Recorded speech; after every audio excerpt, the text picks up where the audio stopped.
Okay, good morning. Um, and so we're going to get into day 6 now. I'm going to split this into 3 because there's quite a lot to say. There's an awful lot on day 6. Okay, so from verse 24, then God said, "Let the earth bring forth a living creature according to its kind, cattle and creeping thing and beast of the earth, each according to its kind. And it was so. And God made the beast of the earth according to its kind, cattle according to its kind, and everything that creeps on the earth according to its kind. And God saw that it was good." All right, okay, so here we have the planet. Like we said, small sea, lots of land and a bubble around, suns, moon, and stars. And so we've got a greenhouse, globally tropical environment which produces quite a different sort of an atmosphere or environment to the one that we're accustomed to now. No weather patterns, no seasons, no ice caps, and so a very different world. And we're told that the land animals are produced. Okay, we've had the birds and the fish made already, and plants, of course, in day 3. But now we have the land animals, and it's interesting, it's significant actually, of course, that day 6 includes the creation of man, but also all animals, which includes dinosaurs. Now this is really important to understand, because if all animals have been created together, then there's no sort of these animals died out before these animals came along type of thinking, which you see in evolutionary thinking.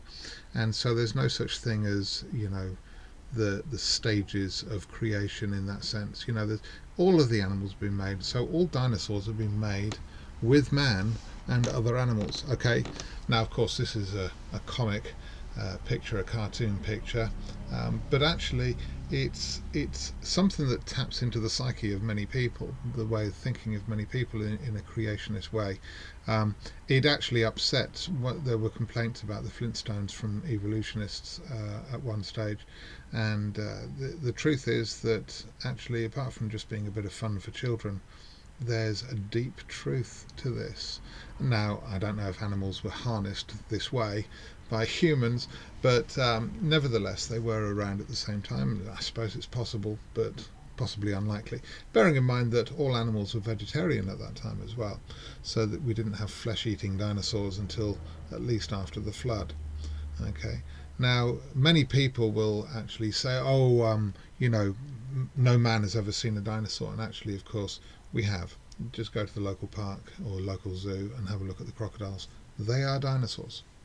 Okay, they're no different biologically. They're just given a different label to make them seem like they're in a different category, but actually biologically, scientifically, there is no difference. And it's interesting to see.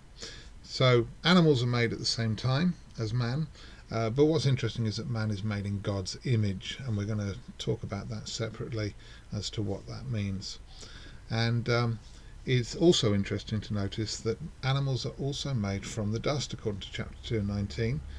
We see later that they're made from the dust. I heard a wonderful teaching once. I was quite influenced by it at the time.